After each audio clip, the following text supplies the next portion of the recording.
বাংলার বিখ্যাত ও জাগ্রত মন্দিরগুলোর মধ্যে প্রায় ৩০০ বছরের পুরনো মন্দির নিমতলা ভূতনাথ মন্দির। এখানে বাবা ভূতনাথ ধামকে একটি পবিত্র স্থান হিসেবে বিবেচনা করা হয়, যেখানে সমস্ত ইচ্ছা পূরণ করা হয় এই ভক্তদের। এই মন্দিরে মহাদেবের পুজো করা হয়। ভূতনাথ মন্দিরে ভূতনাথ হলেন ভগবান শিব। ভগবান শিবের প্রাক নটরাজ রূপে দেখা মিলবে এখানে। প্রচলিত কথা অনুযায়ী বারাণসীর এক অঘরী সাধু এসেছিলেন হুগলি নদীর তীরে। তিনি মন্দিরে শিবলিঙ্গ প্রতিষ্ঠা করেছিলেন। এখানে শ্মশান থেকে প্রতিদিন পোড়া দেহের ছাই দিয়ে ভগবান শিবের আরতি ও পুজো করা হয়। প্রায় ৩০০ বছর ধরে চলে আসছে এই রীতি।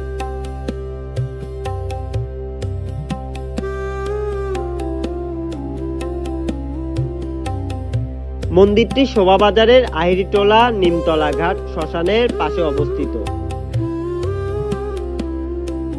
প্রতিদিন সকাল ৫টা থেকে দুপুর ১২টা এবং বিকেল ৫টা থেকে রাত ৯টা ৪৫ পর্যন্ত বাবা ভূতনাথের দর্শনের সুযোগ রয়েছে।